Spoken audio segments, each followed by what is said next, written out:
Hey team, welcome back to another episode of the Strength Game Podcast. I'm your host, Nick O'Brien, and this is episode number 81.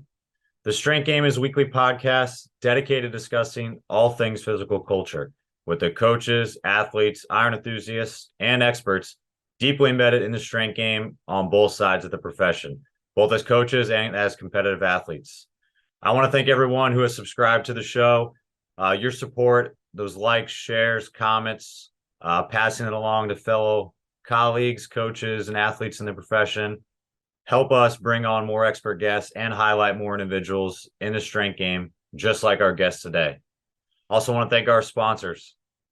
Samson Equipment has been providing uncompromising quality for over 40 years.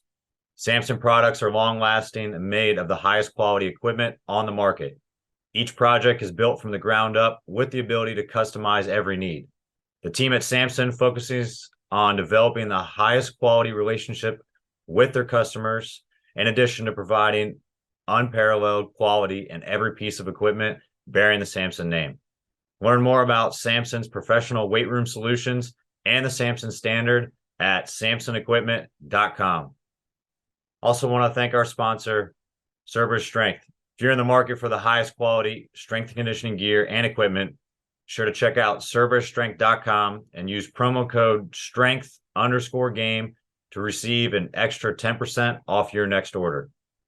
And in this week's episode, I am joined by Heidi Campo. Heidi has had an interesting 17 plus year career in the industry, starting in 2005 when she started coaching swim teams and triathletes. Over the years, her career has evolved into personal training, coaching individuals and teams, and even opening a gym. As an athlete, Campo has also had a sampling of many sports, from competitive swimming to triathlons, bodybuilding, powerlifting, and even strongman. Campo has tried it all, but she has found her true passion in strength sports. During her undergraduate at the University of Utah, she helped found and participate in their powerlifting team before moving on to strongman in 2015. Campo has been both the Strongman Corporation State Chairman for Utah, as well as the NSCA Strongman Special Interest Group President since 2020. One of the defining things about Campo's career is her ability to adapt to change, which she has demonstrated once again. In October of 2022, Campo sold her gym to marry her husband and pursue graduate education in a specialized strength and conditioning. Even though her career is a transitional phase, her passion is still as solid as an Atlas stone. I'm excited to have her on the show today. So with all that said, let's get in the game with Coach Heidi Campo.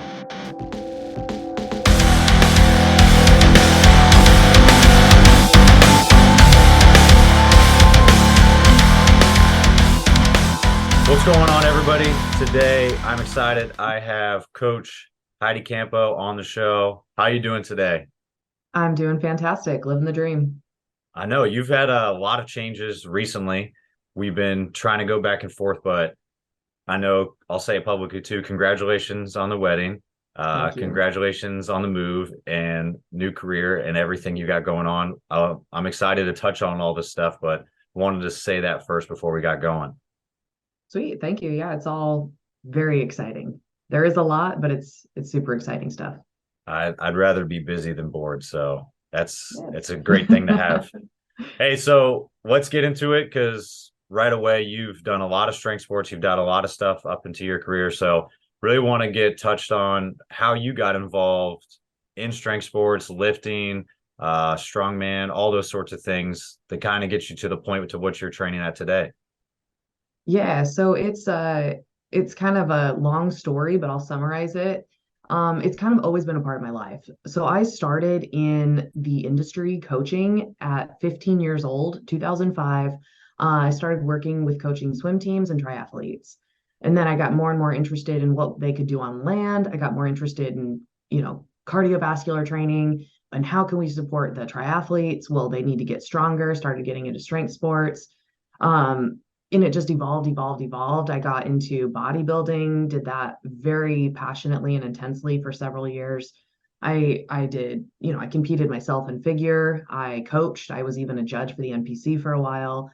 And then from there, I kind of I just got a little bit bored with the sort of just the culture of bodybuilding. So I moved on to powerlifting, which was much more exciting to me. It was a little bit more just concrete goals to strive for. It was a little bit more cut and dry who the winner was.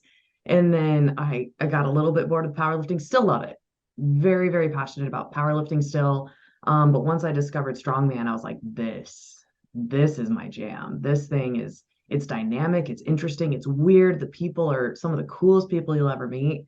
And that really became my passion. I started competing in strongman in 2015 and not haven't competed in about a year and a half right now, just with all the changes in my life, but it's still very much a big part of my life. No, that's awesome. I to see the kind of transition, those are the same thoughts that I've always had about those two sports too. Like bodybuilding, like is a fun way to train, but it's hard for me to kind of get past the yeah, like you said, it's not cut and dry. It's the Yeah. subjectiveness and the semantics that kind of get involved with it. Hmm. I mean, if that's your jam and that's what you really enjoy doing, that's great. But I've seen so many people like yourself where that starts your career, but you shift into a different kind of strength sport.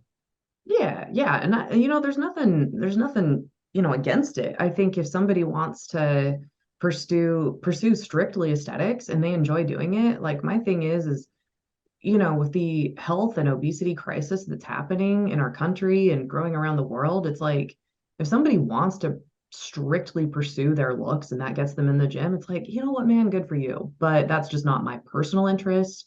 Because I enjoy something that's a little bit more competitive and challenging and involved. Right. Yeah, and powerlifting too is the same way because I mean anybody that's going to train, whether it's college sports, probably even some of the triathletes and those endurance athletes that you worked with, you've done some version of like bench, squat, and deadlift. It's different when you get on the platform and like obviously, like you said, like strongman and actually getting involved in that community is super different. What was kind of your first taste and like first introduction to strongman that really kind of pulled you away from just powerlifting in general? Yeah, so um I am a little bit of a unique person. So I will just admit that right now. I did not get a smartphone until like maybe 6 years ago. So I was not someone who was spending a lot of my time on the internet. I was not getting on YouTube. So I did not really get exposed to strongman the way a lot of other people did by seeing it on online or on the internet. Like, of course, I saw, World's Strongest Man on television as a kid growing up, and I was like, I just thought, I always thought, like a lot of people think this, strongman is a sport for giant men to pull airplanes. And I was like, oh, cool. That's cool for giant men. But the first time I was ever exposed to it in a way that was like, oh, this is something I can do, I was at my gym powerlifting. So back then we had a small powerlifting crew inside of Jeremy Horn's Elite Performance MMA gym. So that gym was pretty much all dudes. It was either powerlifters or MMA fighters. It was me and maybe a couple other chicks who would come and go for powerlifting. And one day, this woman walked in. Her name's Leslie Hoffines, and she was a pro American strong woman. She came walking in and we had two monolifts going, and usually the weaker lifters were on one side and the stronger lifters were on the other side. And it was usually all the chicks on the one side. She went right over with the big boys, and my jaw just dropped. I was like, this woman is who I want to be. Her shoulders were so big. She was so incredibly strong. And the other thing was that she was one of the nicest people. I just thought she was so cool. And after a while, I worked up the courage to go talk to her. I was like, so what do you do? And she's like, oh, I do strongman. And she was super friendly and got me kind of in touch with a few people that I could start training with. So she was kind of my first female inspiration. My other really big exposure that kind of finally kicked it off for me is I was a judge for the NPC. I was judging at a show in Utah County, and it was a kind of a dual event where they had the bodybuilding show on one side. It was in a big stadium. I think they had blocked off some university stadium. So one side's the bodybuilding show, the other side they had a strongman and powerlifting going on. So we get done with prejudging, and I go walking over, and I went walking up to this big guy because I had, the backstage pass so I could go wherever. And I just walked up to this big guy. I'm like, so tell me more about this sport. What's really the difference between strongman and powerlifting? Because I did not know back then when I was still just in bodybuilding. And he was like, oh, he kind of explained the differences to me. And he's like, are you interested? I'm like, yeah, I've been getting more interested in this. I think I want to do it. And he's like, well, you should get into it. You would love it. And I asked him if he did it. And he's like, yeah, I'm really involved. I love the sport. And I was like, are you pretty good? And he's like, yeah, I'm okay. I walked away, started talking to my friends, and I was like, man, that guy was so nice. They're like, you know who that is? I was like, no, he was super nice though. And they're like, Heidi, that's Brian Shaw. And I took a photo with him that day, and I look like this like little tiny little kitten next to him, and he's just like this massive, massive guy. And that really, like all these little exposures to the sport, always reinforce the same thing, is that these are some of the coolest people you've ever met, and they're so humble. Brian Shaw at the time was already a world's strongest man and was winning the first place title. And he did not feel the need to explain who he was, to explain how great he was, to self promote at all. The entire conversation revolved around him lifting me up and encouraging me to get into the sport. And I just thought that was the coolest thing ever. And what I've realized is that it's because people who are truly at the top don't have anything to prove. And they're very excited to bring others up with them. No, that's awesome. I had that same experience too. I remember in one of my first few competitions back in when I was still in Maryland, and Brian Shaw actually came out to Maryland's Strongest Man at the was it a Coliseum? I think it was a Coliseum gym, and he had been doing that for a bit, and he sticks out like a sore thumb even at like a local competition like that. But he was the nicest guy. He was going around giving guys pointers, taking pictures. Yep. Everybody was like that too. I've met a few of the other professional guys, either retired or still current in it. Yeah, they're massive, but they're the nicest people you ever meet, and they're always willing to help. They love to come out and just be guest judges or just hang out for a day.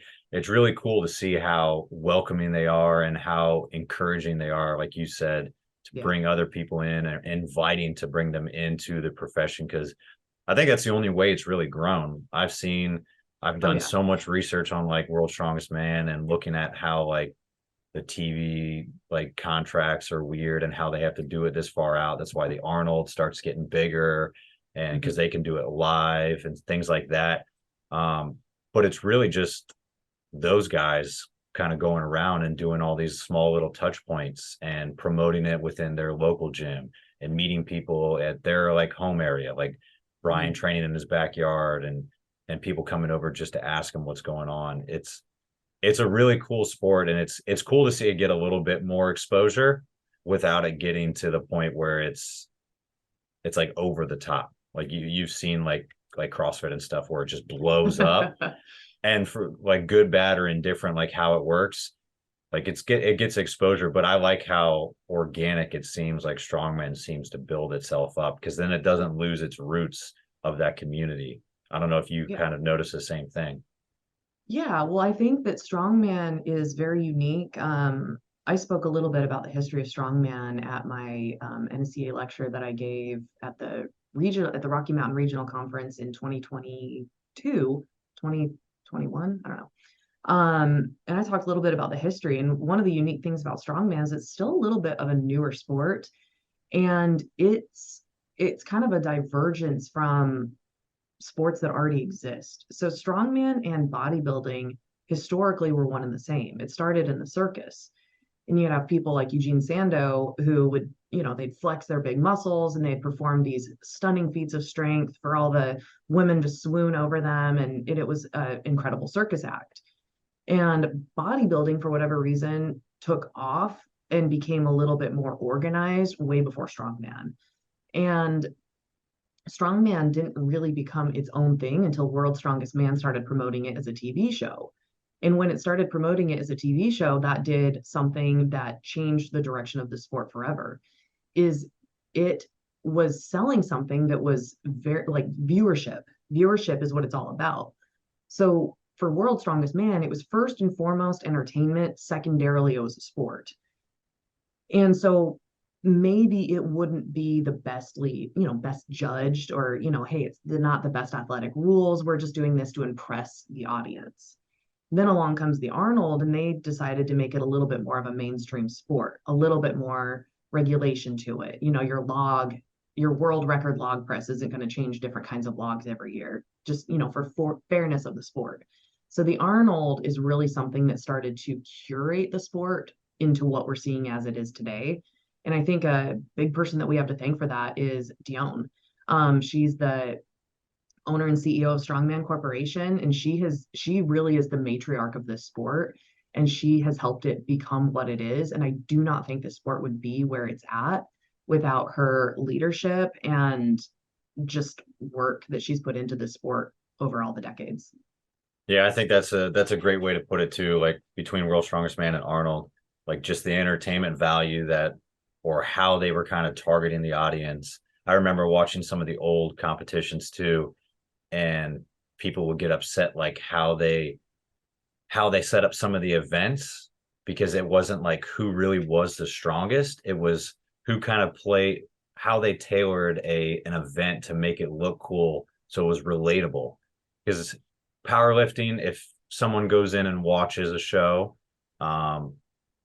you're just like, all right, whoever lifts the most weight. But when you're looking from the audience, you can't really tell what the weight is on the bar. Yeah, yeah, And then the same with bodybuilding. You're like, well, that guy looks the biggest, but he didn't win. That doesn't make sense. yeah, But strongman is like, all right, well, man, a fridge seems pretty heavy, and that guy's got 2 fridges on his back. So yeah. So he must be strong. yeah, it must Like be. that's And really he the did it faster thing. than that guy. So it's kind of objective. And I noticed that too, even like competing in Highland Games too. It's easier to see like, oh, well, that guy threw it farther. Yeah, He's standing like, there's the flag. He threw it farther, so he must be better. He threw it higher, it must be better. yeah, But some of the events don't look that way. Like when you get to Caber, like Caber looks cool, yeah, but like people don't understand. Well, he flipped it too, but I was like, but he flipped it better. It's like, I don't know about yeah, that. It's yeah.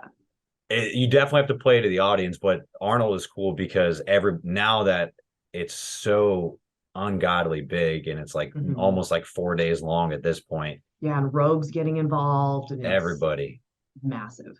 now that people that go to are so involved in strength, that they appreciate it a little bit more when the events don't change too much, because now it really is like who is the strongest versus Yeah, like who can kind of play to the crowd and who can do kind of these unique events better. It was kind of more athletic at that point too. absolutely. And one of the other unique things is that we now do have a pro women's division. That was not something that they had when I first got involved in the sport. And so the average guy off the street, maybe he's been in the gym for a few months and he tunes into the Arnold and he sees women deadlifting 600 pounds and he's like, what? And Yeah. I think it's a lot of motivation for these guys to really train hard because it's like they see these giant men deadlifting so much and it's almost inhuman and inaccessible.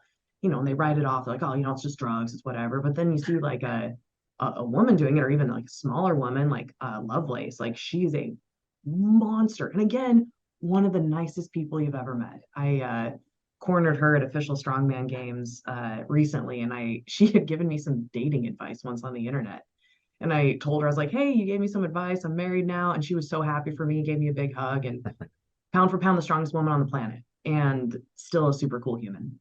No, that's cool. No, that's great too. Like to see it evolve and have more of women's class. Like there's more lightweight classes. There's more, both like the Strongman Corporation and USS have start to like build up in their own Mhm. respective ways too, and it's spread out, and there's Yeah. state representatives and things for those, so that it's not so much pressure put on like the presidents of those. Because I know when I moved from the East Coast to the West Coast, like it got different how the federations worked and stuff like that, or how Yeah. frequently they're found. But I know you, like we were saying, like everybody is so welcoming and willing to help too. Like you yourself, like you're the NSCA Strongman Sig president, and you've also been the Strongman Corporation like state chair for Utah for a Hmm. number of years. Like Hmm. what really kind of drove you to get involved in those, and like how's it been with the community kind of being in more of a head position, or kind of um, more notarized position where people are coming to you for advice and coming to you for competitions and Hmm. information now? Yeah, that's a really interesting question, and I think it's a great question. So, how I got involved and why I got involved.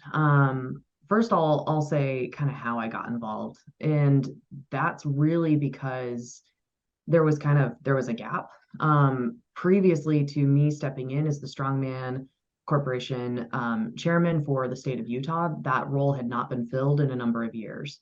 So if you guys know your strongman history, you'll know that USS is a newer spinoff from what used to be NAS, North American Strongman. And then they kind of, North American Strongman sort of evolved into Strongman Corporation, and United States Strongman spun off and became its own thing. They're two different federations. And, it's really ultimately it's the same thing. Sometimes people will ask me, well, which one should I compete in? And I'm like, you should compete in the one that's available in your state, that you know the promoters and you like the events, because it's the same sport. Some people get really, really, really tribal about which ones they belong to. And I'm like, listen, man, there's enough to go around. It's almost because what I don't want to see for the sport of strongman is for it to go to the direction of powerlifting, where it spins off into 8,000 different federations. So I would like to keep a lot of positivity between the federations that we do have. So, Strongman Corporation, USS, and Clash, Pro Strongman League, they're changing the name right now, changing ownership, and just keeping it's like, it's all the same community. It's a very small community, so you can compete in all of them. So previously there was not a Strongman Corporation president in the state of Utah. Those used to be run by Van Hatfield, who is a pro American strongman and a dear friend of mine and a mentor that I've had for years.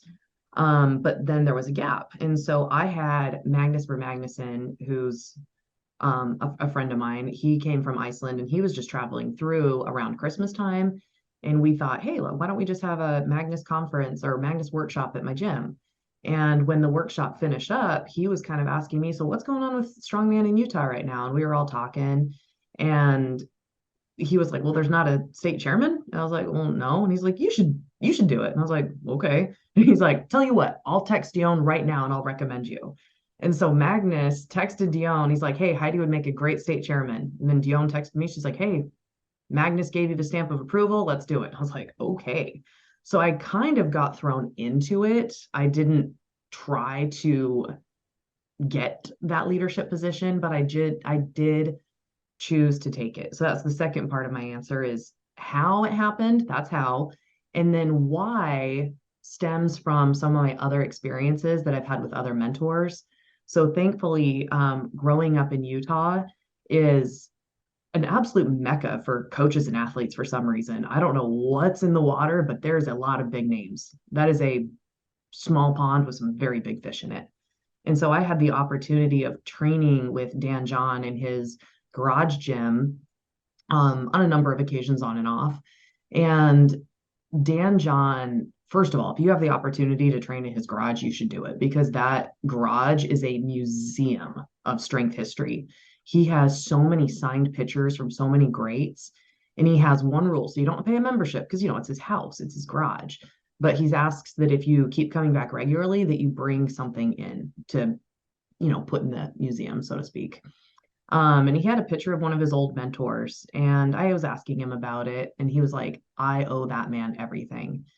I'm going to butcher this story a little bit because I don't remember the exact amounts, but I think his old coach, like this was like one of his first coaches, was charging him like a nickel a week or like a nickel per session for coaching, because it was really just symbolic. And that guy poured so much time and money and effort into Dan John. And unfortunately, I don't remember who that mentor of his was, but it was someone that meant a lot to Dan John. And Dan told me the reason why he puts so much effort into helping mentor others and building up others is because he says, I actually wrote this down. He says, I owe a debt to these men that I can never repay. And the only way he can do that is by magnifying their influence and positively affecting as many people as he can. So I took that lesson that he gave me and I thought, well, maybe this is my time now. I'm still a younger coach, but there was an opening and I was willing to step into that. And I'm so happy I did, but I do think that leadership is a very sacrificial position. I think that leadership is very challenging. It's not for the faint of heart. And there's really a lot to be said about kind of stepping into these pioneering roles. And my how and why, no one else was there. So I got to sort of blaze those trails, and I did it because I wanted to, make the way for others.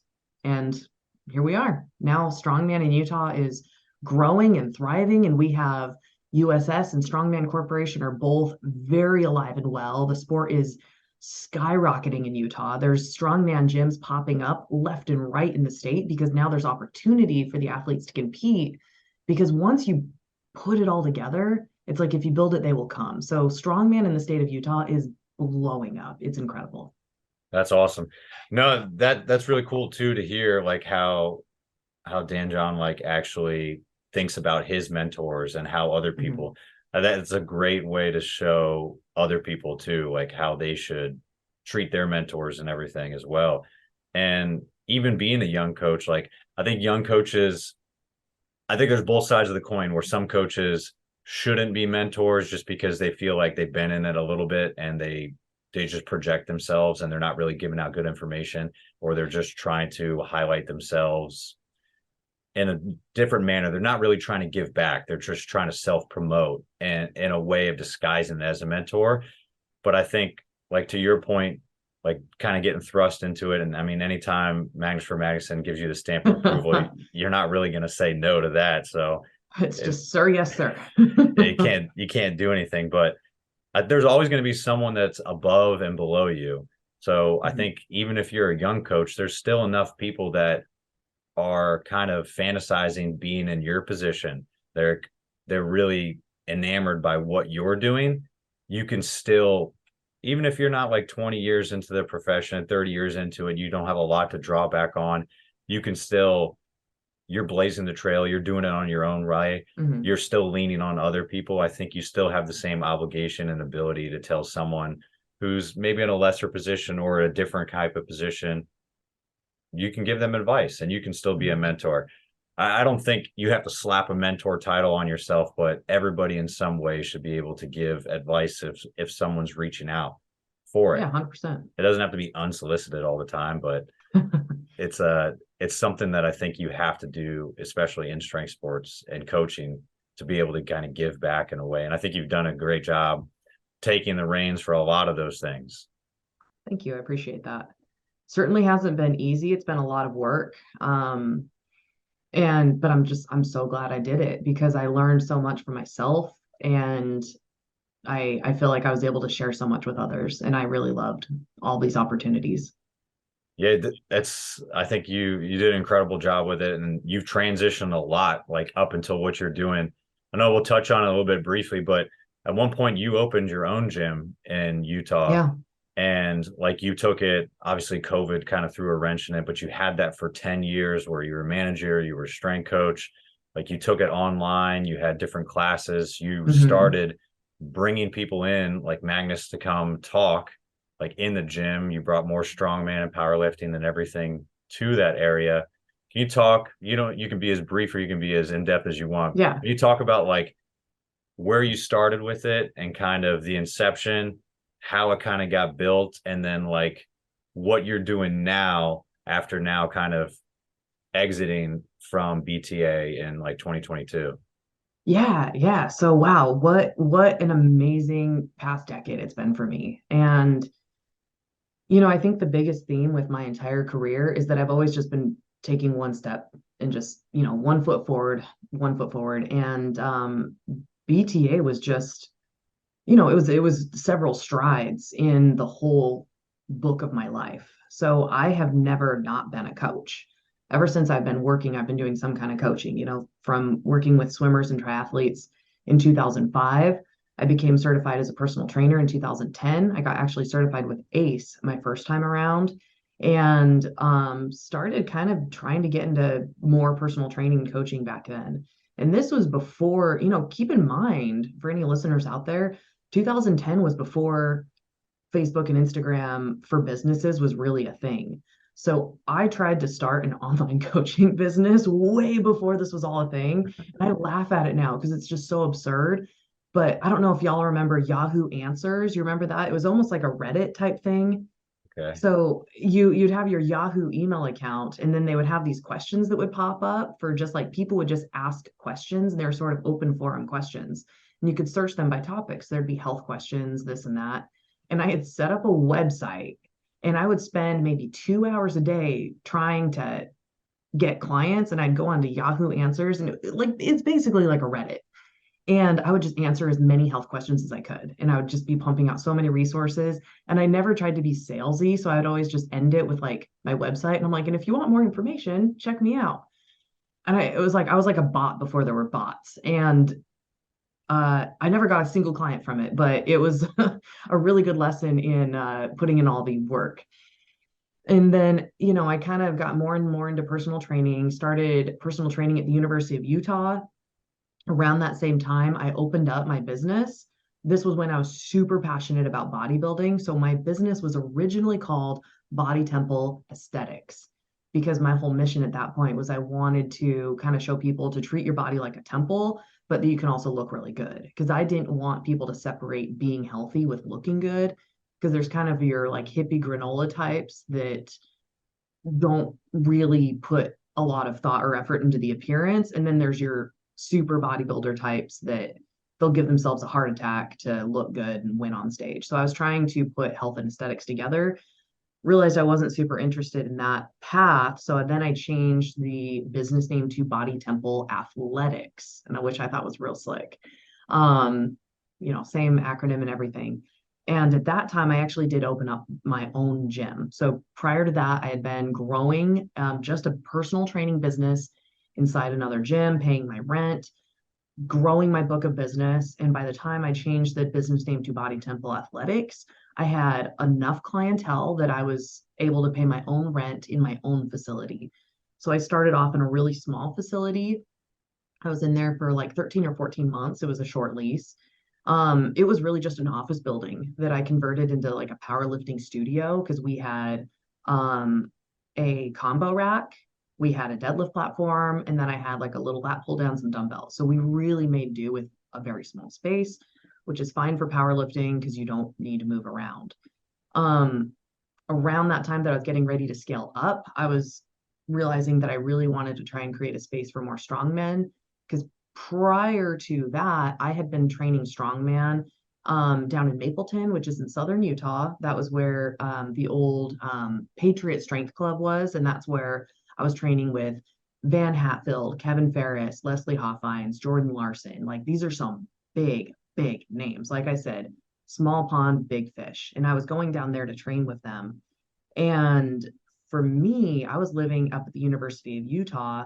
It was an hour and a half one way for me to get to Patriot Strength Club. And I was doing that 3 days a week.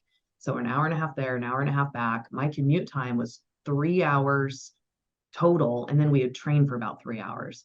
So I was dedicating upwards of 6 hours a day, 3 to 4 days a week to strongman. And I was burning out. I was like, man, I cannot spend this much time driving. It's like strongman needs a space in Salt Lake City. So when I scaled up to my bigger gym, space was the big thing. I was like, we need space to move these implements. So we did. And then it became kind of like a big strongman gym. It was the first kind of like strongman hub spot in that area. And there's so many of them now. It's like Utah really has become a mecca for strongman. And that was kind of the journey of my kind of the evolution, so to speak. Did that answer your question of sort of the evolution of the gym? Yeah. And then I know from there, obviously, like how many times did you actually scale up? It was just you went from the small space and you went to the Yeah, so bigger one. just That's where the it finished at. yeah, so just the two gyms, the smaller gym and the bigger gym. And then but it's like I was always scaling the business. So that would be my advice to anyone looking to start a business or start a gym or grow a gym is I always scaled within my means. So I want to be clear about this because this is like I feel like I'm like doing my tell all for Oprah. But I haven't talked about why I left yet. But when I left, the gym was more profitable than it had ever been. Um, no debt, no nothing. It was doing great. It was still growing. But the reason why I chose to close that chapter of my life down is because I met a pretty cool guy. And it's kind of a funny story. So one of my best buddies, his name's Connor Gordon. He's a good friend of mine from Strongman. He actually competes in official Strongman games, and he's actually now the state chairman for Strongman Corporation in Utah. Since I left, he took over. Super cool dude. He owns the Sweaty Pig Gym, which is like, I just love it. It's like just so cliche and so fantastic. But Connor set me up with my now husband, and I had just posted this thing on Instagram saying, "Hey, I'm not going to try any dating apps. I'm looking for someone. Here's my list." It's like a 10 bullet point list of things. And one of them said they couldn't live out of the state. And Connor, being like the big, dumb, lovable strong man that he is, didn't realize that my husband was just visiting Utah for a training. And he thought that he had just moved there. So my husband actually lives here in Florida. He was actually moving from DC to Florida, but he was in Utah in the meantime for a training. And my buddy's like, "Yeah, he just moved here. You'd like him." So we went on a few dates, and I was like, "Wait, you live in Florida?" But it was too late. I was already in love. So then we were stuck with this big decision, that we loved each other. We wanted to get married, and that was going to mean that one of us was going to have to move. And I thought about it a long time, and it was a tough decision. But ultimately, what I came down to is when him and I finally sat down to have this like the conversation, I was like, "Listen, imagine we're at a restaurant, and you're sampling all these good foods." And I'm like, I have sampled the cuisine of being a gym owner for long enough now. And I'm like, I'm so like, I loved that meal, but I don't want to be stuck eating that same thing for the rest of my life. Like, I don't want to be tied down to this one flavor note for the rest of my life. And I was like, I want to be able to spread my wings and explore more that life has to offer. So that is ultimately why I decided to close down the gym and move to Florida so I could evolve my career. Not quite sure what that's going to look like yet, but it's the pieces are coming together. But it was all very, very, very exciting. No, it does sound exciting. It's a big decision. It's cool, but for you, it kind of was a no-brainer as soon as you sat down and figured out what it was. And I know some people, if they start a gym, I'm sure, or a business of any type, they're going to be really tied into it, and they're going to want to ride or die until it like gets burned into the ground.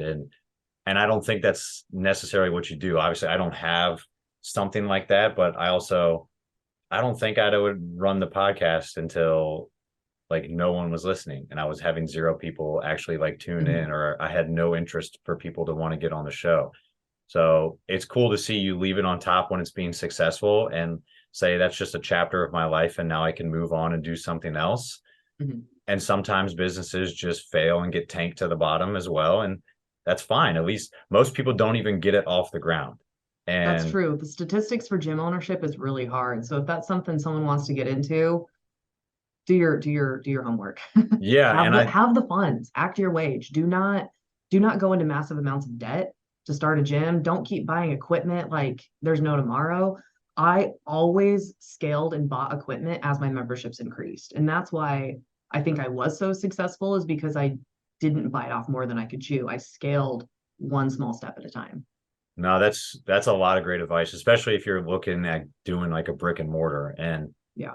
I think based off your clientele and based off of how well you were doing, you were able to scale up, but you were humble enough to like take it to an online. You were humble enough to like take a Mhm. step away as well too. And a lot of people identify too much with the gym. And I know we touched on it. We were talking about it a little beforehand because I've had conversations with athletes that are finishing college careers, and there's probably no likelihood of them playing professional. They might play in rec leagues and stuff, but it's not the same when you feel like your identity for the last 10 years has been tied to this sport, and like you feel like that's going to go on your gravestone.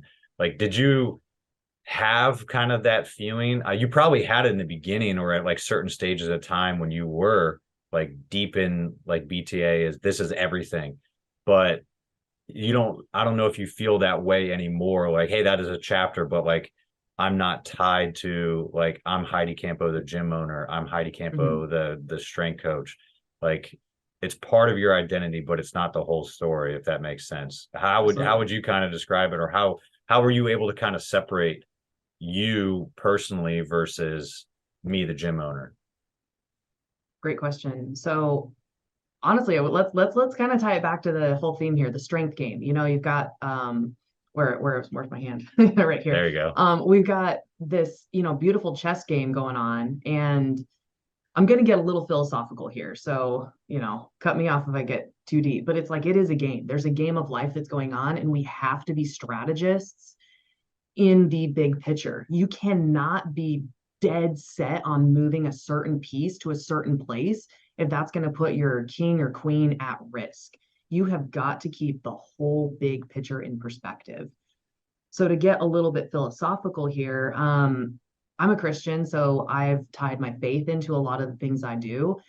And there is a Psalms lesson to, build your house on solid rock. Don't build your house on sand. Just don't build your foundation and your identity in something that's shaky and movable. To put that into more philosophical teachings that maybe a lot of people can relate to, Viktor Frankl wrote the book Man's Search for Meaning, and he was a Holocaust survivor and a psychologist. I highly recommend this book if you're looking for more purpose and meaning in your own life. But Viktor Frankl talks a lot about his experience surviving the Holocaust and human identity. And through going to the concentration camps, you are stripped of everything. Your hair is shaved. You don't get to wear your clothes. Everything is taken from you. Your name, you become a number. They stamp it on you, and it's horrific. And going through these experiences, having all of your identity ripped away from you, it shows you what the things are in your life that are built on sand versus built on solid foundation. And for Viktor Frankl, he realized that one of the most solid things in his life that could not be stripped away from him, no matter how horrific the concentration camps were, was for him, it was, his love for his wife and love for humanity. And those are some things that are very solid, sturdy foundations. His identity as a psychologist, as a professor, as a writer, those were things that could be taken away from him. His identity as even a citizen was stripped away from him. So when you really, really peel back the layers of human life and human existence and recognizing what are the things that can be ripped away from you, I think that personally, that was the realization I had, was that I did not want to build my identity on something that could be ripped away from me. So while the business was very successful through COVID, we actually grew. So 2020 through 2022, we were still growing and we were doing great. But what COVID showed me is that my business could be ripped away from me despite my best efforts. I've always thought about this as an athlete, but I'm like, man, a huge part of my identity as an athlete is, it's like, I'm stronger than other people. I'm stronger than the other girls. But it's like, what if I were to get in a horrific vehicle accident and have my legs or lose the ability to control my body? My identity as an athlete would be ripped away from me. So ultimately, some of my decisions kind of came down to, where is my identity? And is my identity built on solid foundation, or is it built on sand? Is it something that can be taken from me or not?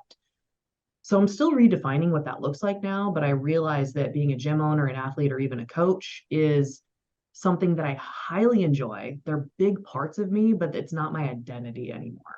I'm building my identity in things that cannot be taken away from me, no matter what happens.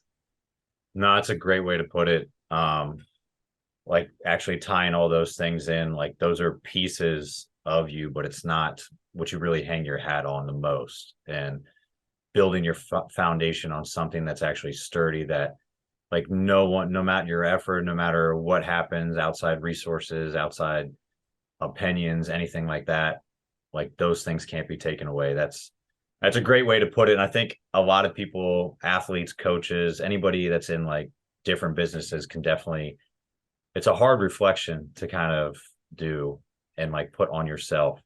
See, like if a life change of circumstances coming, or like COVID, a lot of people I think realize that despite your efforts and despite what you want to do, like sometimes you don't get a choice in the matter. And if that's the only thing that you're going to hang your hat on, that's the only thing that you think defines yourself, like as a person or other people see you as,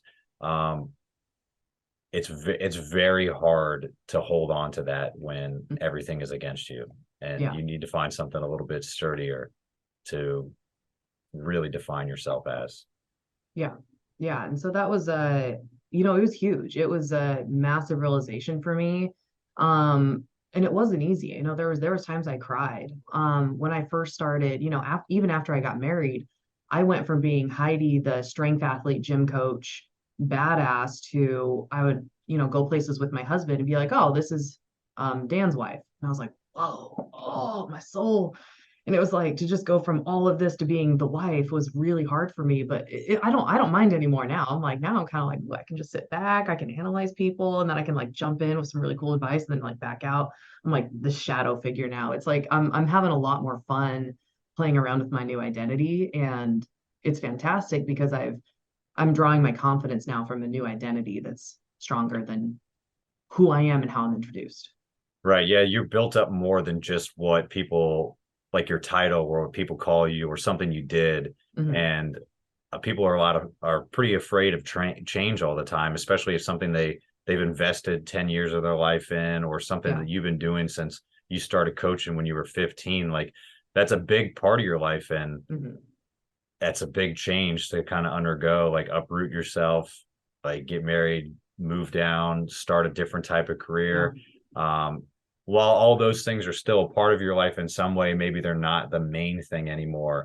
But some people can't let that go, or some people can't find something else to shift towards and be a rookie or be kind of bad at in the beginning. Yeah. So I don't it's like feeling bad at things. Nobody does. no, but if you're the type of person that started something and it took that amount of time to do, you're probably someone that can pick it up and do something else and Mhm. find a way to kind of replace it with something else. And hopefully it's another good venture, something new that you can kind of do, but you can draw back on the experience that you had before and 100%. then just chip away at something until you're good at it again in 10 years. 100%. Through all these experiences, like I wouldn't trade a minute of it. All the stress, all the heartache, all the lessons. I have learned so much and I have grown so much as a human. I think that my business really set me up for success in ways that I don't think I can even fathom right now. And I think it's like for anyone listening, it's just a reminder to, think about I actually really love the strength again. I'm starting to like really, really dig your thing because it's like you got to pay attention to your chessboard, figure out what things in your life are pawns and who's your king, who's your queen. It's like, what are the most valuable parts that you want to protect and move to ultimately win the game in the long run. And sometimes you've got to be willing to sacrifice a pawn in order to move some other pieces around. No, it's a great point. Um, it's part, I mean, I won't take credit for thinking of all those things that goes into creating a logo or creating the That's podcast cool though. name and It's stuff. still yours. No, but no, I know exactly what you're saying, and that's a great point. Like there are certain pieces that are more valuable. Like, and Mhm. ultimately when you're playing the big game, like what you're going to prioritize, what things need to be sacrificed in the long run for ultimately like whatever you deem as victory or a win or just success in some sort of adventure. Um, you've done a lot of things where you've had to prioritize and you've shifted gears, but you've also been able to like manage a lot of things at once. That's the same as like playing the game. Like you're managing all these pieces. Some are more important than the others. Some take precedence more at a certain time. Like how do you like, do you have any practical advice when you were kind of in the thick of like owning the gym, trying to build clientele, trying to compete, trying to get like Utah like strongman up, like working with the NSCA? There's a lot of things that you're like plates you're juggling at one time. Like did it ever Yeah. become like super overwhelming, or did you have any like help from other people and advice that kind of got you through it, or Mhm. where you're like, hey, I got to get rid of this stuff. I can't do this at this time. Yeah, totally, totally, all of that. I think the best metaphor, because coaches love metaphors, athletes love metaphors. The best metaphor I have is not my own, but I've heard this story. You imagine you're juggling. Some of your balls are rubber, some of them are glass, and you need to know the difference between them. If it's a rubber ball, you can drop it, it'll bounce, you can come back up and start juggling it again. If it's a glass ball and it drops, it shatters, and that piece is lost. So you need to understand what you're juggling, what you can drop and what you can't drop. And so you can't drop client communication. You can't just, you can't detach from your clients because your clients are your athletes. Because what's going to happen is they're going to lose rapport and they're going to leave. So that's a glass ball. You've got to take care of them. Cleaning, maybe it's a little bit more rubber. You keep the gym clean this week, next week it gets messy because you're not quite able to stay on top of it. But you kind of think about those things in flux. It's like if you never keep it clean, then people are going to start thinking your place is a dump. And then that's going to be your reputation as a clean gym is shattered. So my best advice on that was my advice is just kind of the juggling ball metaphor. And then what was the other part of that question? No, I think you pretty much answered all the stuff I was looking at because I mean prioritizing the stuff and like I'd probably rephrase it as I know like a big life decision came to you where you had to sit back and actually decide what you wanted to do. But I guess I would ask it and rephrase it as how do you know like determining like what is like obviously like knowing which is glass and which is rubber and those instances are really important, but competing things like obviously like coaching is going to make you money, like sports and like competing in strongman is probably not going to make you money. Like It's definitely not going to make you money. how do you try to like balance a hobby and try to balance something you really enjoy that probably gives back into like your coaching versus something like getting away from something you enjoy when putting all your time into coaching? Because that's where I find the difficult things where like this sucks my time, this sucks my time. I know other people deal with it too, but this makes me money, but this drives something that makes me money. Like, have you ever dealt with that as all? Absolutely. I think that's the enigma right now that coaches are struggling with because now it's like it seems like we could just coach, but now you have to run 8 different social media pages. You have to, spend so much time building rapport. You also have to walk the talk, be in the trenches. And all these things are important. And that's why I decided to kind of, for the most part, exit myself off of social media because that is not a priority for me right now. I think it is a very quickly evolving, sort of entity. And I do not want to put that time and energy into keeping up with that right now in my career. So right now I'm focusing more on kind of like earlier when we were talking, I was talking about right now I'm pulling back on the bow and arrow. I'm about to spring forward, but I've got to draw back first. So I'm really leaning heavily into kind of more of my education. I'm going to use another Dan John. He has in his book, Before We Go, it's one of his go books. He talks about you have your red light days, your green days, and your yellow days. And you kind of need to know when you're going to put 100% in this, or this. And I think maybe the easiest way to think about it is like a DJ mixing board. You can't put the volume up on everything all the time. You've got to understand when to turn up the bass and when to turn down this and this and this.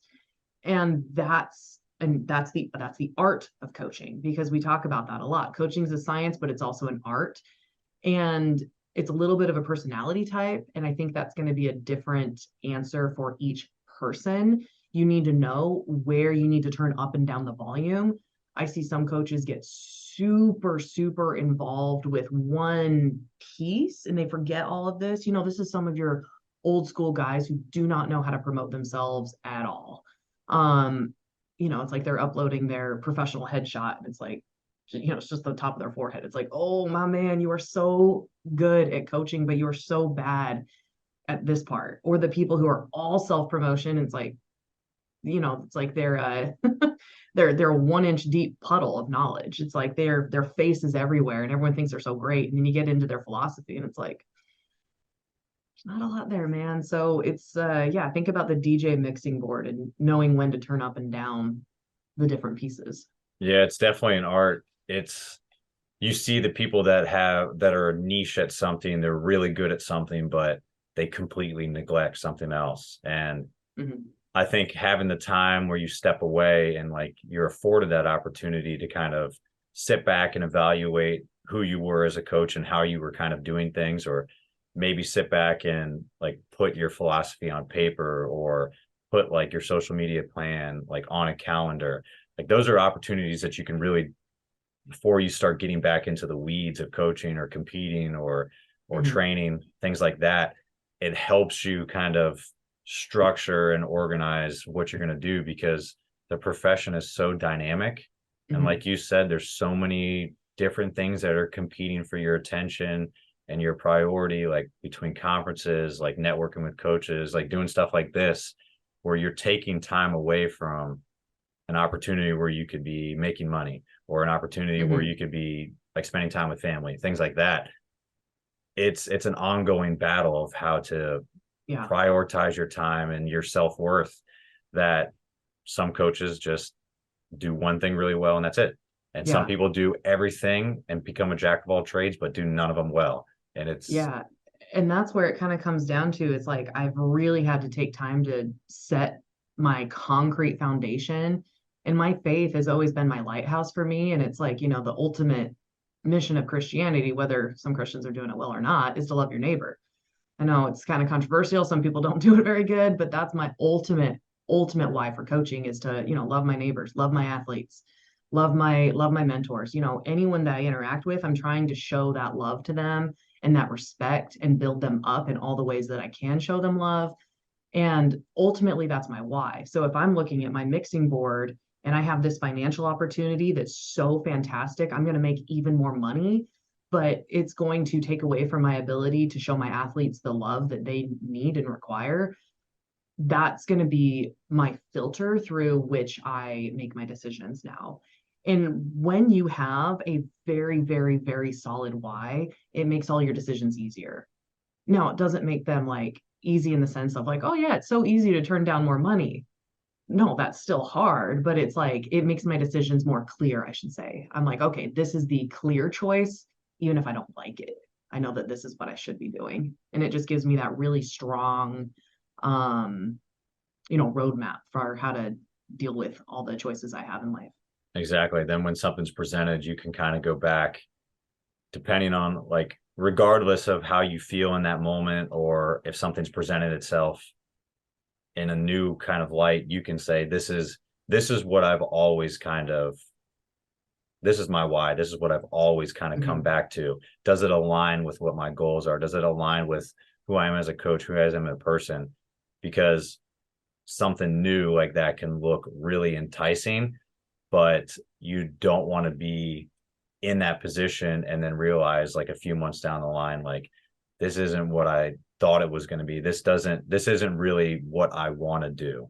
When you could sit down and kind of put all that stuff together ahead of time and make Mm-hmm. sure, as things are presented to you, does it fit your agenda? Does it fit what you want to do?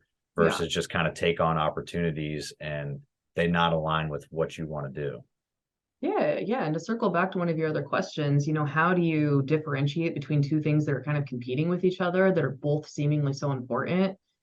Is if you really strip back all the layers and you understand your ultimate why, you can't have competing whys. Like my ultimate source for doing something can't be to get rich and this. And everyone's ultimate why is different. Like I've taken the time to really understand mine, but for another coach, their ultimate why might be to provide for their family. And that is not a bad thing. That's a very noble pursuit, but that's going to change how they do their coaching. And they're going to want to pursue more coaching opportunities that are going to help them be a better provider for their family. And there's nothing wrong with that. You can still pursue more financial gain and still do things in a moral and ethical way. But you're going to turn down maybe some of those volunteer positions if your ultimate job and ultimate why is to be a provider. Right. And everybody's is going to be different too. Like, I think a lot of times in the profession, I especially see it a lot of times in the college sector or professional, and I'm sure you see it same with the gym. Like, that's why you took a step back and we're not just kind of throwing money at new equipment, or every time you got 10 new clients, or looking for a new place to try to get bigger and expand. You were Mm-hmm. smart about the decisions, but it seems like it's a rat race to just see who can get the most prolific school, or who can get with the most national like Yeah. contending programs and stuff like that. But if those things don't align with your goals, I've seen plenty of coaches that have gone to a school that I'm like, I would kill to like work with that team, and then they're gone in a year. Yeah. because even though it's a successful program, like it doesn't fulfill their why and Yeah. the fit isn't there. Yeah. And people need to understand that. And it's like, I think every single human would really benefit from truly understanding their why. I mean, we talk to our clients about this all the time. Why are you trying to lose weight? Oh, I just want to feel better. Why are you trying to feel better? And you keep asking them why until they finally break down and start crying and they're like, well, it's because I never felt loved and accepted as a kid, and I'm really just looking for love and acceptance from my parents that I never got as a kid, and that's why I'm trying to lose weight now because it's like, whoa, that is super deep. And you're not going to find love and acceptance through trying to lose weight. That's just going to make you feel more empty. So let's work on feeling love and acceptance. And then maybe you can get healthier for a separate reason. Because it's super interesting. You even think about it with coaches and athletes. Well, why are you an athlete? I don't know. I love doing it. Why do you love doing it? I don't know. I love winning. Why do you love winning? Because it makes you feel good. And if you stop winning, it doesn't feel very good. So if you're only doing the sport because you're winning and it feels good, you're going to have a very short shelf life. If you're doing the sport because you love the community, you love the people, you love training, you love the process, you're going to do it a lot longer. So it's the same thing we do with our athletes. I think us as coaches should do it with ourselves. Strip it all back, understand your why.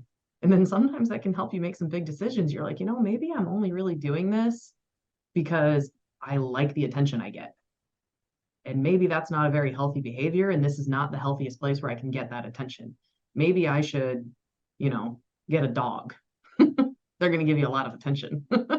Exactly. Yeah, you see it surprisingly more often than people would realize that are not in the profession.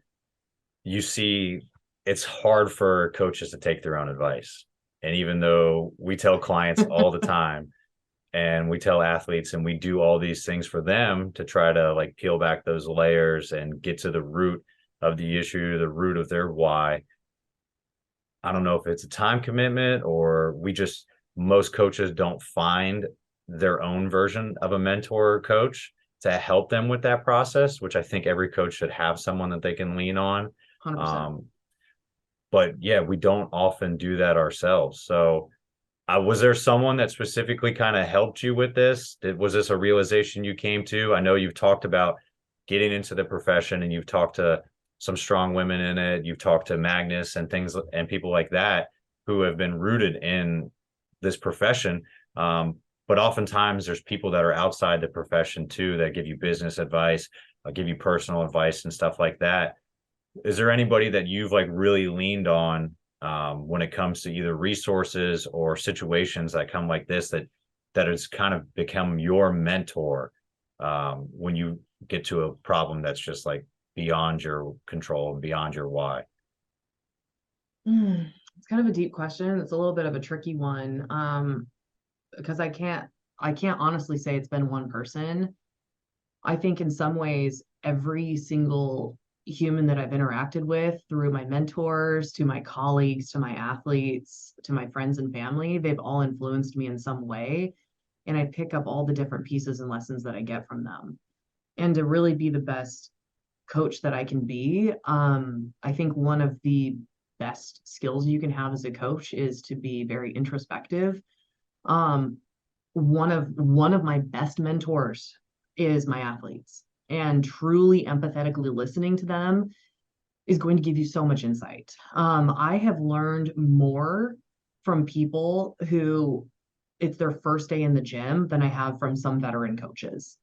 You get athletes that come in and it's their very first time in there and they're still trying to figure it out. They have no clue what they're doing. And they're just like, I've worked with people who've never even walked on a treadmill before.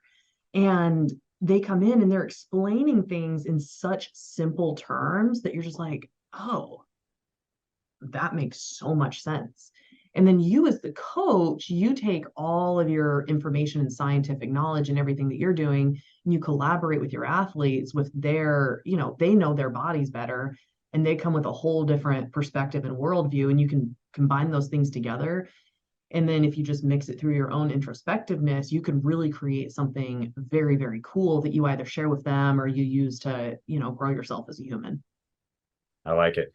No, It's great advice. It is interesting too to see the people that have very little experience in a matter bring such a unique perspective to it, and being involved in it or being kind of doing it on a regular basis, you kind of get stuck in the weeds all the time, and you're so 100%. close to like what's 100%. going on that when someone comes in that is completely novice at something, it's a first time, like you're able to actually step back and see it from their point of view and be able to add a little bit of introspection to what's going on with now how you train and how you relate to them.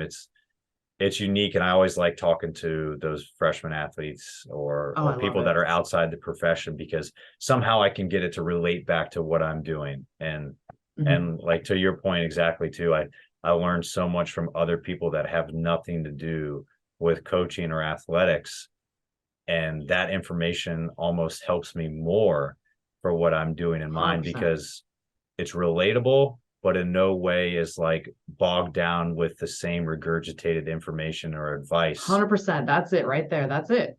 Yeah. Yeah, you see it. You see the bastardized versions of you see it in programs all the time. I came from this tree, so all they do is do exactly like anybody, someone that comes like loves Dan John. You train all this certain way, but you feel just a certain type about how he does kettlebell stuff that you put your own flair on it. And now Yeah. you become someone that's like a Dan John disciple with your own little kink Yeah. on it versus someone that comes in like, I don't know, from a different country and brings their own type of training. It's completely Yeah. new. And that stuff I feel like you could pull a lot more from. Yeah. I mean, from my own limited scope and experience, I don't think I've ever seen anyone who, like you just said, grows up as a disciple of another great coach that goes on to do their own great things. If you're just mimicking and copying someone else, I don't think you're going to do very good. You've got to find your own unique flavor and pull from your own unique experiences that make you you. It's like Dan John was a great mentor of mine, but I rarely touch kettlebells. That's just the way it is. I don't find kettlebells very exciting. That's not something that is exciting to me. I much more prefer barbells and odd implements. I hear you. Hey, so for in terms of excitement and everything, you've done a lot of sports. What's kind of exciting you about like your own current training? Like how are you now getting accustomed to Florida? How are you now like training? Like what are your goals? Do you have any competitions or anything coming up, or are you just trying to enjoy the training process? Yeah, so I'm almost embarrassed to admit it, but I am stripping everything way back and I'm trying to see the entire sport from a beginner's perspective again. And I'm gonna be honest, like this, like it feels crazy to say it out loud. I have gotten into a really nice walking routine and I'm getting into calisthenics and yoga again. I did yoga years ago. I've actually been certified since like 2011, and I'm just stripping it all away, getting back to basics. My husband and I were going to be moving a lot in the next little bit. I think we're going to be moving 3 or 4 times this year. So I'm trying not to settle down into a gym community or a space or a sport. And I'm just like, hey, let's see how strong I can get my own physical body, get better at push-ups, pull-ups, what do they call it in gymnastics? The planche. I have no idea. It's like the thing where they stand on their hands and their legs are stiff but not touching the ground. It looks like almost like a push-up where their feet are off the ground. Maybe it's the I don't know. I didn't know that that's had the a thing name. I'm I doing didn't is know the that thing had I a have. name. Yeah, yeah. So that's the thing I'm doing is the thing that I have no idea what it is. I have no idea what I'm Interesting. talking about. That's the things that excite me right now is the stuff that I know nothing about. That's cool. I would say I would ask this too. I know you'll probably have a little bit more insight eventually when this actually unfolds, but this might have occurred to you a little bit, or you've experienced this like in the move. But how do you try to find like a community, or do you rely on some other people, like friends of yours, when you're going to be traveling so much, or when you get to a new place and you don't want to necessarily put your roots down or be invested all in a strongman community Yeah. because like, hey, I want to do powerlifting and stuff like that. Because I train alone for the most part in the garage, and I have for a long time, but I have like a resource of people I talk to, but it's definitely not the same as a community. Like, are there people you rely on, or is there different like tips Mhm. and tricks that you've kind of learned to like get that same atmosphere, get that same benefit that you would as like hey, we have a strongman Saturday team Yeah. while you're kind of moving around and doing your own Yeah. thing. Yeah. So I don't know if I'm ever going to find what I had in Utah. And that's just the honest truth. Said this 3 times now. Small pond, big fish. It's like, I was training with Van Hatfield, um, you know, Kevin, Jordan, and Chris McGrail. Like there's just so many insanely talented people, insanely knowledgeable people. I do not think I'll ever have that again. It's like training at even dabbling in jujitsu at Jeremy Horn's Elite Performance. If you're interested in martial arts, Jeremy Horn is like the original GOAT. This is one of those guys who really knew the sport, didn't know how to self promote. He's the only guy who's ever put Chuck Liddell into submission, as far as I know. Like he's a very talented fighter. Joe Rogan trains there on occasion. Like Black Rifle Coffee, those guys were out of there. So it's like I really truly came from like just, the mecca of all of this. So I don't think I'll ever be able to find that again. And it's been an interesting journey kind of seeing going from this to different places. I've kind of dabbled around at a couple different gyms and I've learned something very interesting about meeting strangers. And I don't want this to sound like a critique to some of the people that I've met who didn't know who I was, but I've walked into some gyms around here and it's like, I'm a girl, I'm thinner. I don't have, I'm not noticeably athletic until I, push some weights, but I haven't been trying to do that. So I'll be in the gym just doing something, and then some stranger will come up to me and give me unsolicited advice. Hey, you really should do this that way. And I'm like, and I don't want to say, I don't think you know who I am, but it just, it kind of kills you inside. And it really makes me think about the strangers that I've met in my life that I've passed judgment on before I got to know them. Old people, especially, some old dude comes into the gym. You're like, oh, look at that old guy over there.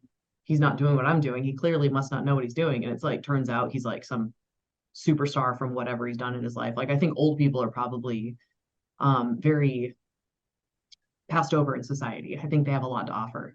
And it just that's changed my perspective on how to look at people that I don't know, because people have looked at me differently now that I'm out of my circle. But what I think I'm going to do is I don't know. I don't know how I'm going to find that community. My plan is when we do kind of settle down, I think we're going to be landing in Houston, Texas. So my hope is to maybe get on part-time working with a high school powerlifting team. I think I could get a lot out of that. So that's kind of my hope. Really don't know where we're going to end up right now. Yeah, still a lot of stuff in the balance, but definitely a lot of exciting opportunities ahead for you guys. So that's cool to hear everything that's going on, and it's interesting to find different ways to kind of find that same community or build it in your own area, or kind of treat it like a traveling circus, like what you're doing now, and just go around and dabble with different things. It's interesting to see just people in a different environment and learn from that until you get to go back again and set your roots in and create another environment or be part of another one that's kind of solidified. So it's cool. And those communities everybody is looking for again to be a part of, because they're very unique, and they're, when you find a good one, it's hard to let go. But I know it'll be easy for you to go back and see those people, because it'll be like you never left. Yeah, I mean, that's home. I've already been back several times, and it's like people are like, "Didn't you move?" And I even had one friend say, she's like, "I feel like we hang out more now because I'm still going back to visit so frequently." But yeah, really finding one of those like communities, it's like that becomes your family. Like I've traveled with my athletes. We've done road trips to competitions together. It's like we've we've done karaoke night together. It's like, it's like that crew where you spend, and also it's like I have people that I've known since elementary school in Utah. It's like I've had athletes that I've coached who I've really was a child with them and watched us both grow up together. So it was so unique that I don't think I can replicate that. That's awesome. Yeah, that's definitely something that I'm trying to do the same, even though I've been here a lot longer in Florida than you have so far. It's a hard thing to kind of find, but you just have to go out and search for it, and it might not be the same as what you had before. But it's not supposed to be. It's supposed to be just something different. Yep. It's something new. It's a new chapter. So yeah, don't want to have the same meal all the time. I want to try all the new things. Exactly. That's awesome. Hey, well, Heidi, like any good training session, we finish the show with a finisher. So I got 4 quarters, 4 questions, and overtime at the end. So you can Sweet. go rapid fire or you could take your time on any of them. But you ready? I'm ready. All right, first one I have for you, biggest influence in strength and conditioning field, and then biggest influence in since you've done everything, just strength sports in general. Biggest influence in strength and conditioning field. I don't know. I gotta probably go with Magnus for Magnuson on that one. It's probably a good fit for both of Yeah. them too. Yeah, that's it's not a bad one to have. Hey, Yeah, he's so he's really taken me under his wing and has done a lot for me. I know it's pretty cool to see someone as prolific as him in the sport. I mean, he could probably walk down the street, and it's been such a while that people don't realize who it is. But he's the nicest person you're ever going to meet. And he Yeah. works with adaptive athletes. Like he puts on his own clinics. He still comes to the U.S. all Yeah. the time. Like, Yeah, he's got the world strongman adaptive athlete, whatever, coming up in Orlando, I think oh, in really? October, later this year. So that's something everyone can check out. Oh, that's awesome. Yeah, I definitely have to look into that. But that's great. No, he's a huge ambassador for the sport, and it's cool to Yeah. see him still do all Yeah. those things. All right, back to you. So when you're not coaching and you're not doing stuff that's like training related outside the weight room walls, what are some of your go-to hobbies that you enjoy? Love hanging out with my dog. We do a lot of paddle boarding together. I know we're in Florida. I don't take him to the alligator lakes, I promise. We go to the place where there's the manatees. Um, when there's manatees, there's not alligators. That's what I've learned. So I love paddle boarding. And I'm a really big book reader. I'm reading one called The Future of Humanity by Michio Kaku.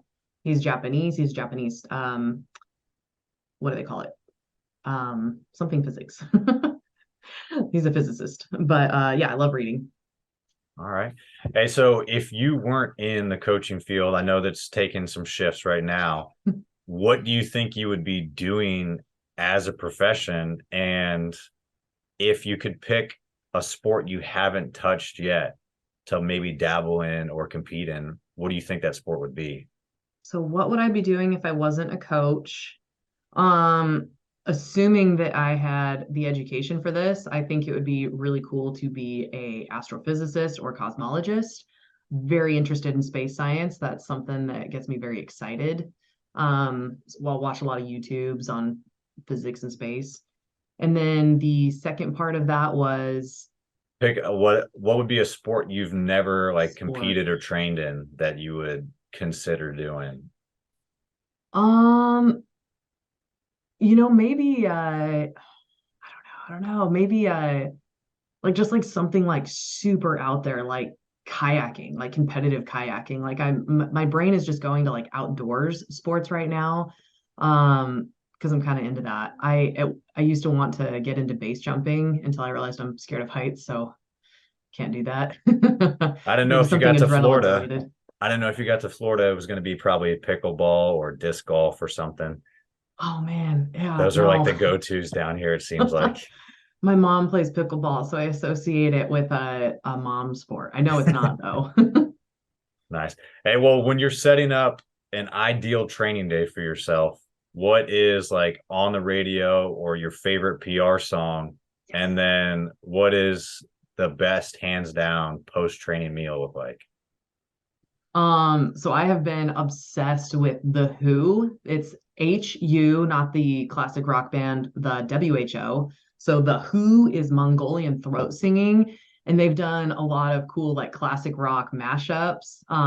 Like they did a song with Metallica, and they just have some like very cool like tribal chants that just, oh man, it gets my blood pumping like you would not believe. Like my husband is just like, you are a psychopath. And then my favorite post-training meal is just like, I don't know, like beef and rice or elk and rice. Um, just I don't know, nothing crazy. I do like having like a little bit of like a peanut sauce or some kind of an oil to it just to kind of flavor it a tiny bit. Gotcha. Last one I got for you for overtime. What is either your favorite coaching memory or favorite under the bar memory of yourself? Hmm. Under the bar memory, one thing comes to mind is when I was living in Iceland and training with Hafthor Bjornsson in 2016. He was getting ready for the 2016 Arnold, and we were all training frame carry together. And I was brand new strongman. I was training with him and his crew, and he just did like, I don't know what it was, like something like 1,000-pound frame carry. And he gets done, starts taking his belt off, points his giant hand over at me, and he's like, "Hey, you. What weight do you want?" I was like, "Huh? Me?" And they're like, "Yeah, what's your weight? You're next." I was like, empty, I guess." And they stripped the frame down to be empty. I don't know what it was. It was all kilograms. I wasn't doing the conversions. It's just something when Magnus is standing there and Hafthor tells you to pick it up, you pick it up. It doesn't matter how much it weighs. And I picked it up and I was like, oh God, I'm going to die. I was like, I am not going to make it. And I stumbled with that frame all the way across. I don't know what it was, like maybe like 25 feet, stumbled with it all the way across, and they're cheering for me. Yeah, you can do it. And I set it down and I'm just like, oh, and they were just like, good job. And then it's like, all right, now get out. It's the next guy's turn. And it was just like, oh man, I did it. And it was just so exciting to be surrounded by the giants and the greats and to kind of get that quick pat on the back, but not too much. It's like, they didn't treat me like I was like the girl or the kid or the newbie. I was just one of the guys. It was like, all right, you go, you're fantastic. Next turn, next person. Like, let's just keep it moving. And I just felt so much a part of the team and the greats and just like the guys. It was awesome. That's awesome. Yeah, that's one of the cool things about strongman too. Like I remember starting to train, and it's not the same as like, not to throw him under the bus. Well, actually, he's right here. Not to throw him under the bus, but like Andy Deck is a pro strongman, and he was the first one that got me like training. And I remember going there. I was like, I can't keep up with your weights. He's like, you strip them off. Like, you don't have to do the same thing as me. It's like, okay, well, if you're doing a 1,000-pound frame carry, like I can take it down to what the frame is empty. And and it's cool because what you're doing as the hardest thing for you is relative. And you're putting in that same amount of effort, and I'm putting the same amount of effort regardless of the weight. Like, it's cool to see that community and see the positive energy and just the commitment people have to like just kind of suck together, have fun together. It's a cool atmosphere. So that's awesome. It's not every day you get to train with in like the nest of giants with everybody in Iceland. Man. So yeah, such a great they say core memory for me. I'll never forget my opportunity to live and train in Iceland. And that's just it. The real ones get it. Like, it doesn't matter if you're Hafthor, Magnus, Shaw. If you see someone putting in a matched effort to you, there's respect involved. And, doesn't matter if you're lifting 5 pounds or 1,000 pounds. Everyone's stoked for each other. We're all just trying to get stronger. That's awesome. Yeah, it's a great community to be a part of. It's awesome.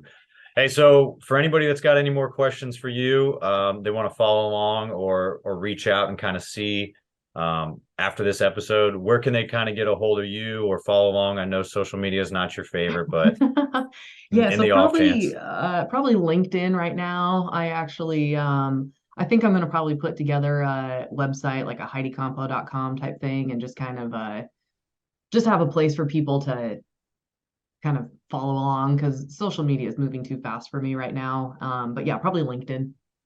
Gotcha. Well, we'll put all the links in there, and then when you do create that, or if you do, we'll throw it in there too, so people can ask you questions. Obviously, like we said, you're a wealth of knowledge. There's, whether you like it or not, people enjoy what you put out, and people are gravitated to you. So it's cool to have you on the show today. And I appreciate you taking the time to share with the audience and talk some strongman too.